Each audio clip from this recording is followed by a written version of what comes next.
你有没有发现，有些人体重没怎么变，但血糖、血脂、炎症指标却在变好，而有些人拼命减肥，体重轻了，身体却越来越累。问题真的只是脂肪多不多吗？真相是，你真正该解决的不是脂肪，而是发炎的脂肪。关键一：稳胰岛素灭炎起点。高胰岛素状态下，脂肪细胞只接收一个命令，继续存。细胞越大，越缺氧，炎症就被点燃。所以目标不是少吃，而是减少胰岛素波动。关键二：脂肪要换质量，脂肪不是敌人，促炎的脂肪才是。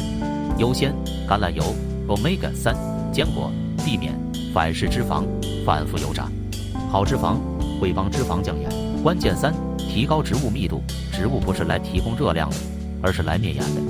蔬菜、豆类、全谷、浆果能稳血糖、护肠道，间接给内脏脂肪降火。关键四：运动是通氧，脂肪发炎一个被忽视的原因是缺氧。运动不是为了多烧几卡，而是让脂肪重新有血有氧。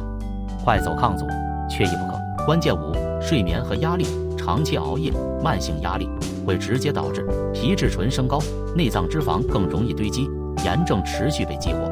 真正有效的作息，尽量固定睡眠时间，睡前不进食，不刷刺激内容，白天多接触自然光，晚上减少蓝光。总之，你不需要消灭脂肪，你真正要做的是让脂肪停止发炎。当脂肪安静了，血糖、血脂、炎症才会一起变好。感谢您的收看，欢迎点赞、关注和订阅我们的频道，别忘了打开小铃铛并分享给家人和朋友，让更多人少走极端减脂的弯路，用科学的方式把脂肪拉回健康。我们下期见。